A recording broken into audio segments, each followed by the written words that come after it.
What if I told you that 250 years ago, many, if not most, believed America's experiment with democracy would fail? It's America's 250th birthday as we kick off 2026. And there are those today that wonder, how much longer could the experiment of democracy go?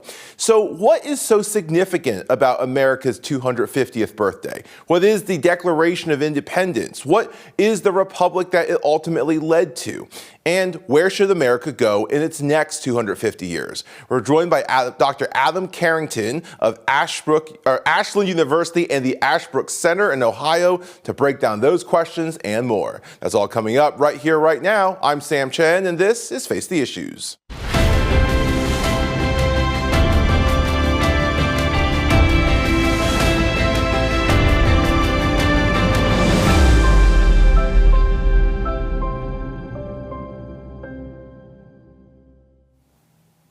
Good evening and welcome to Face the Issues. I'm Sam Chen. America's birthday celebration has begun. America 250 commemorating our 250th birthday, officially in July, commemorating the signing of the Declaration of Independence in 1776. But if you have ever logged into social media, you know there's a lot of voices wondering whether democracy in America is crumbling. Is it going to come to an end? Seems like every few years these naysayers come back. But 250 years ago, many, if not most, believed that this experiment would be short-lived. So what exactly happened 250 years ago? What's the significance of what happened? And where should America go in its next 250 years? We're joined by a friend of the program, Dr. Adam Carrington. He's a professor of political science at Ashland University in Ohio, the co-director of the Ashbrook Center. And he joins us here today. Dr. Carrington, welcome back to Face the Issues. Glad to be with you again. Thanks for having me on to talk about this great topic. Yeah, I always appreciate you joining us, Adam, and all the insights that you bring.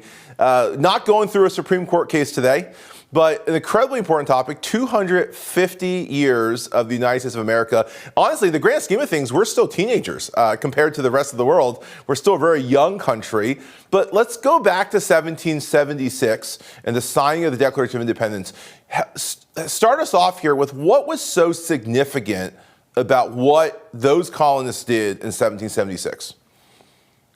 And I think one thing to remember is a lot of the ideas that are articulated, and even some of the systems of government, it's not that they had never been articulated before, but they'd either been articulated merely in political treatises by famous thinkers, or they'd been partially tried by particular political regimes, and also when tried, often failed. One thing that was acknowledged was that republics, popular governments, had tended to be short in their lives and, as the Federalist Papers said, violent in their deaths. So there wasn't a good track record for government of, by, and for the people. And the particular combination that the principles of the Declaration of Independence articulated and then that were eventually implemented in the Constitution was in some ways the first time that those particular principles had come together: consent to the governed, combined with separation of powers and federalism, combined with an idea of government as protecting natural rights. All of these things come together in a new way and end up becoming really, I'd say, the most successful popular government in the history of the world. Yes, we're not old in the history of peoples, but the fact that we're still operating under the same Constitution and under the same principles of the Declaration of Independence as long as we have is a long time and is pretty extraordinary. And let's start there, diving into it. The Declaration of Independence is what is turning 250 years this year. A lot of people seem to get that confused with the Constitution.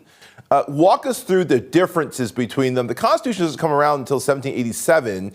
So walk us through the difference between these two, what each of these documents, what the purpose each of these documents served in that time. And I think it's important to know both purpose and relationship between them. So the purpose of the Declaration of Independence is found in its title. It was to declare independence by the colonies from Great Britain. But in doing so, it didn't merely say we are going to fight to be our own country. It then laid out principles of justice, principles of good government by which they critiqued the British government, the Crown and Parliament, and by which they said they were going to form their own government. The Constitution was the second attempt to then form an actual governing document that would create a government based on Declaration principles. The first, the Articles of Confederation, had not been successful. The Constitution was actually the second attempt, but much more successful. So, what's the relationship? I already partly said it. Abraham Lincoln, the 16th president of the United States, maybe said it best. He basically said that the Declaration sets out the apple of gold, the principles by which we think governments should be run, human beings should be treated. And then the Constitution he called a frame of silver. He got that from the book of Proverbs. And the frame is meant to adorn, protect, but also, as we use frames for pictures, display what it covers. So the apple of gold, the Declaration says the principles. The frame of silver, the Constitution, is a brilliant attempt to implement those principles, to make them actually work in real life. So in many ways, you need one. Without the Constitution, the Declaration doesn't, its principles don't get implemented successfully. But without the Declaration, the Constitution loses something of its underlying idea, something of its heart and its mind. Oh, that's a beautiful way of putting it. Adam, let me ask you this about the Declaration. A lot of the principles that we see, we quote them, these truths we find to be self-evident, that all men are created equal, endowed by their Creator with certain inalienable rights, the rights of life, liberty, and the pursuit of happiness. So we see life, liberty, and the pursuit of happiness. We see the notion of equality. Obviously, it takes the United States quite a bit to get around to this. We see the idea of the consent of the governed. How radical were these ideas in that time period? Radical to be implemented by a government. If you read older English philosophers, John Locke, if you look at documents going back to the English Civil War, you'll see a lot of these principles asserted in treatises and speeches and things like that. But to put them in place and to commit an entire political order to them was radical and extraordinary. The history of the world was not a history of governments tending to purpose themselves around the protection of rights, to truly look to the consent of the governed in some formalized way. For us to do that was extraordinary. And you're right. In many ways, the Declaration was an assertion of who we wanted to be, not necessarily who we were at that moment. But what it then ends up becoming is our North Star or our conscience, and ends up being appealed to over and over again in the abolitionist movement, in the suffragette movement, in the civil rights movement, number of other successful movements where the argument is not that we need to scuttle our founding, that we need to scuttle the Declaration to get better. It's that we need to actually live out what we committed ourselves to from the beginning in a better and fuller way. Yeah. Adam, the Thomas Jefferson writes the Declaration, the Sage of Monticello. James Madison is going to be the primary author of the Constitution. Both brilliant men, and there's in modern times there's kind of this movement of saying, hey, these gentlemen owned slaves. There's things in their lives that were not moral. I mean, how is Jefferson talking about all men are created equal, and yet he owns slaves? And there's almost this push in parts of our society to dismiss these documents. I've always referred to this as throwing the baby out the bathwater. But how do you respond to accusations like that, that these documents or the values within them are now tainted because of the men who wrote them? And I think that question has to be asked and is a serious one when made in good faith, as it often is, that you can't divorce practice from principle, and you do have to ask, how can there be the glaring exception to the claim that all men are created equal, that all have the right to liberty, that all should consent, with chattel slavery, race-based chattel slavery, and all of its inhumanity and evil. And I think that the way to understand that is twofold. One is human beings don't always merely declare that what they do is right. They sometimes put out principles that they themselves do not attain. Does that make them hypocrites? In some instances, yes. And you can call the actions of certain founders to that degree potentially hypocritical. But in some ways, you can say hypocrisy is the debt that vice pays to virtue, because they still understand what should be, even if they can't live up to it. But I would also have a more positive argument. I think there's a good argument to be made that for the American framers, they believed that they were putting slavery on the road to extinction, that they had inherited it. They knew there were problems with it. They knew it was an injustice. They say so in many ways, shapes, and forms, but that they asked, what is the best way that minimizes disorder, violence, minimizes other problems to have this go away? And I think in a certain sense, they were wrong factually. What they thought they had put in place to maybe gradually and peacefully end the institution didn't work out fully. We ended up needing a civil war, but that's not a moral failure. That's a failure of guessing what's the best way to go forward. And they had some good reasons. Of the original 13 colonies/states, all had slavery at one point. 7 of the 13 emancipate. And the most common day picked for emancipation to start to take place in the year, July 4th. They believe that emancipation was following through with those principles. Yeah. That's a great insight into that. I appreciate it, Adam. We're going to go to the break. When we come back, I want to talk about where America goes now based on our last 250 years. So don't go away. We'll be right back. Face the Issues is produced and recorded in the studios of Lighthouse TV. Positively different.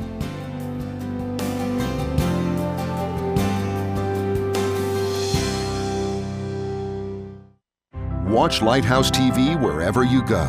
Available on Roku, Amazon Fire TV, and Apple TV.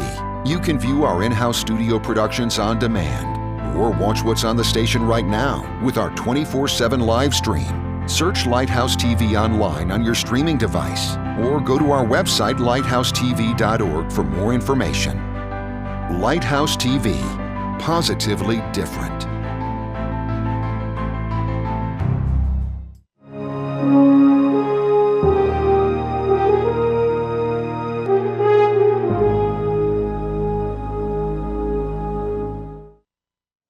Welcome back to Face the Issues. My guest again is Dr. Adam Carrington of Ashland University and the Ashbrook Center. Dr. Carrington, again, thank you for joining us. And let's pick up where we left off, looking now at the last 250 years, looking at what we did in 1776, and then looking ahead. And I don't have to tell you this, in the current day and age, a lot of division, a lot of tight political races, a lot of people who are angry, frustrated, worried about whether or not this great democratic experiment is going to be able to survive. I always remind my students and our viewers that America it's not just like this is the first time that we've been in a difficult situation. This is not the worst that we've seen of political rivalries. Certainly Burr and Hamilton, Brooks and Sumner would beg to differ with that notion. So where when we look ahead in the next 250 years, where do you get your hope from? Where do you think America should begin this next segment of our journey? I think the starting point, and maybe this is just because I'm an educator and I work in the Ashbrook Center that is committed to these ideals, is education. That I think that I mentioned that most of the reform movements that I think have improved the United States have been retrievals as well, saying we need to go back to who we were, who we articulated ourselves to be in the Declaration of Independence. And I think in this 250th year of celebration, the next 250 have to start with remembering that. There is a deficit of civic literacy. And when you don't know, you can either make mistakes yourself or be manipulated by others. Now, that may seem dark, but the positive is we have it within ourselves to learn again, to remember. And then it's through that remembering and then asking, what does it mean to conform ourselves yet again to what we then have remembered, that we can chart a 250 going forward, not just looking backward, that I think can be as great and even greater than what we've seen before. So remember what it means for government to be protecting unalienable natural rights. Think again about what it means for all human beings to be created equal. Remember again the responsibilities and the protections of consent to the governed and these other like ideas. And I think it's that renewed education that's the way forward, and that will really help us to have, even when we have debates and discussions and don't agree on maybe particular applications, that foundation will be a way forward that I think will serve us well, because it's served us well up to this point. And let's run through some of those ideas that it seems like in modern day we've forgotten. And one of the ones that you've mentioned a few times is the idea of consent of the governed. And when we think about liberalism, right, in general, it's one of the main tenets of what liberal or free societies and governments look like. What is consent of the governed, and why should it matter to us today? Yeah, consent of the governed is really an application of a prior statement in the Declaration of Independence, that all men are created equal.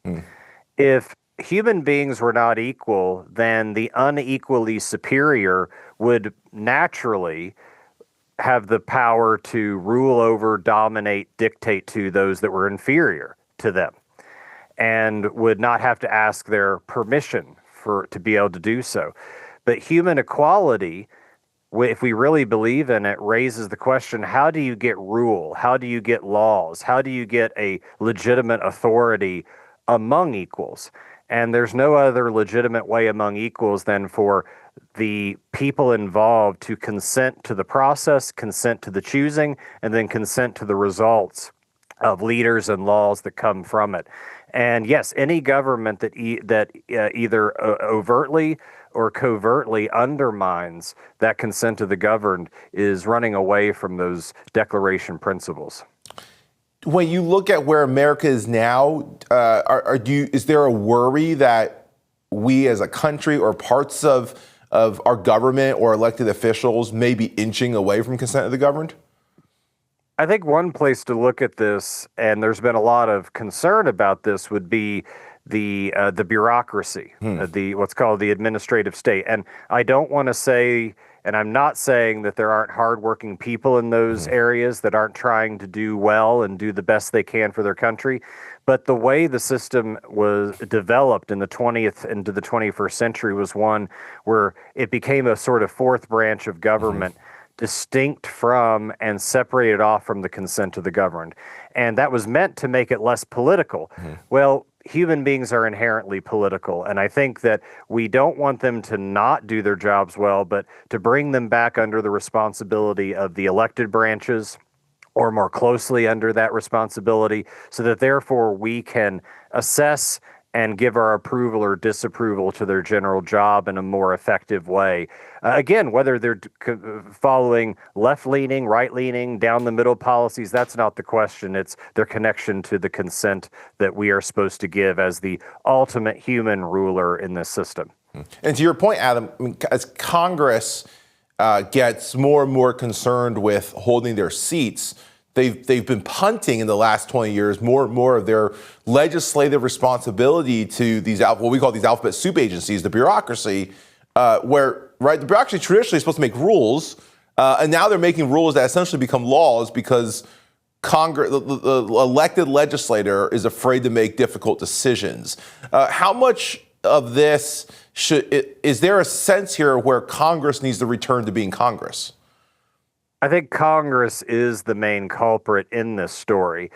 In an active and in a inactive way. You had articulated the inactive way.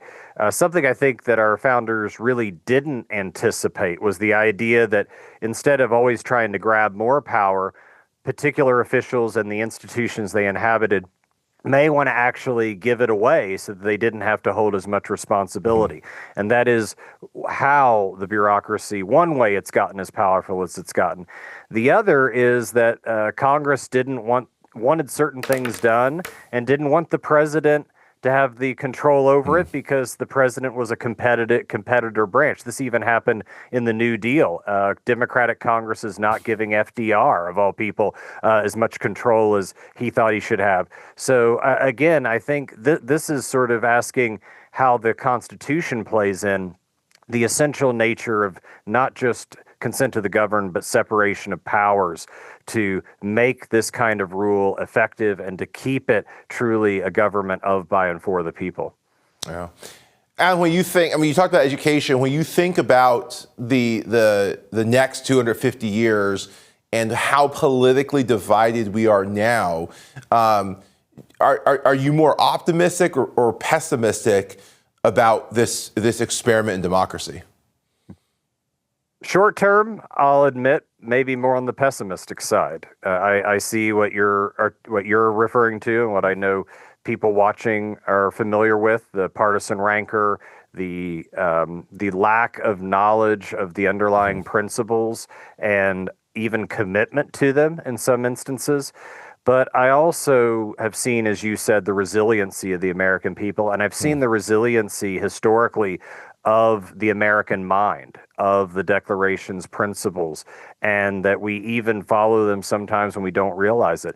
So I think the efforts at renewal that are going on educationally, the renewed discussions that are going on, the young people that I work with have given me hope that this is a dip or a valley. It's not a fall into a kind of political abyss. And so medium term to longer term, I'm actually much more bullish and believe in America's capacity to renew itself by rededicating itself to its founding principles. And that's something that's happened throughout history, right? I mean, it hasn't just been this upward trajectory for the last 250 years. We've gone through our peaks and valleys. You mentioned the Civil War earlier. In some ways, both a low point and a high point in our history. So this is the American story, that we go through these peaks and valleys.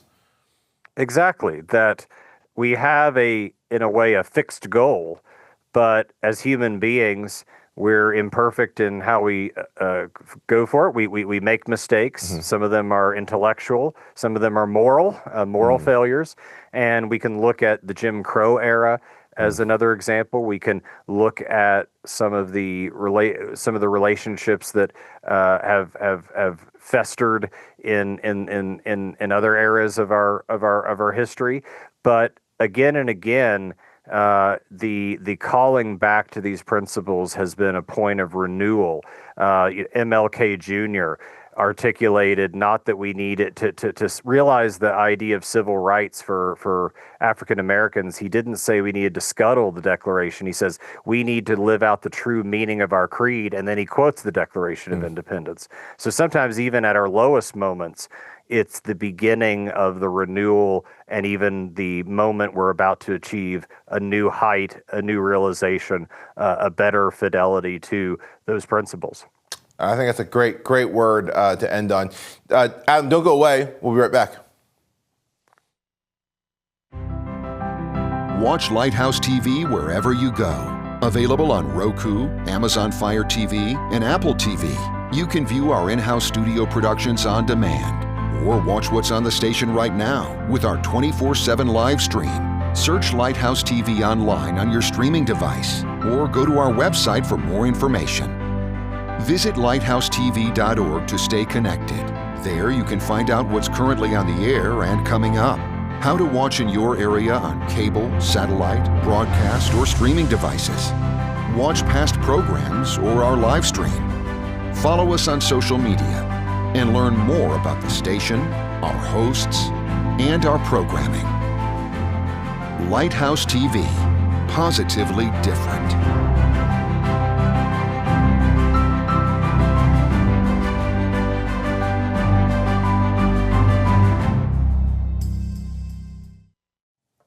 Welcome back to Face the Issues. Adam, thank you again for joining us. And as we close out, I think last season or season before, you talked to us about the Ashbrook Center. You had just joined your alma mater at Ashland University, coming from Hillsdale.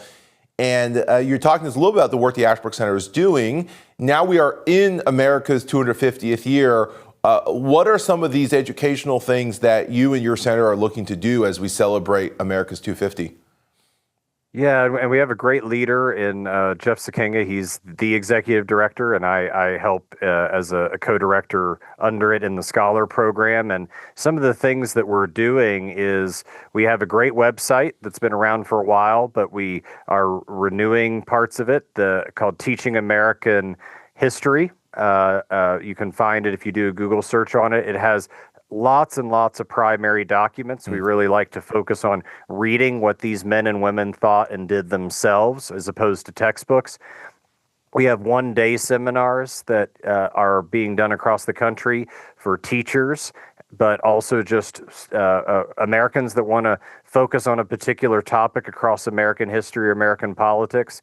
And we have also our own podcast that our executive director is hosts, and that I'm actually been on recently about the Anti-Federalists. That was the topic that we talked about, and it's called The American Idea. So along with what you're all doing and what a number of other places are doing, we're really wanting to be part of giving forums for Americans to learn, to discuss, to exercise their citizenship, and to better know who they are through America's 250th anniversary. That's awesome. The programs, the seminars you're talking about, they're not just for Ashland students, right? Oh, correct. I mean, we do things for high schoolers and college students, but everything I was mentioning are things that are available to lifelong learners, those who are maybe out of the age range of typical high school and college. But the professors I teach with and myself will tell you, everyone who I think is serious about learning is a lifelong learner, a lifelong student. We're just at different parts in the road, different in interests on them, but everyone's a student. There's always more to learn. There's always better things to learn. So anyone can take advantage of these materials, and I really encourage people to do so. Yeah, I think that's great. And you're absolutely right. We're always students. You're either progressing or you're regressing. So Adam, thank you again for joining us. And I know you'll be back for more this year as we kick off America's 250th. It's a pleasure to do so, and thank you for the service you do to the country and being able to have these conversations. I think they're very needed. Thanks, Adam. That's our show for tonight. I want to thank Dr. Adam Carrington from Ashland University for joining us. And of course, thanks to each of you for tuning in. We hope to see you again right back here next week. Until then, my name is Sam Chan. On behalf of all of us here at Face the Issues, thank you and good night.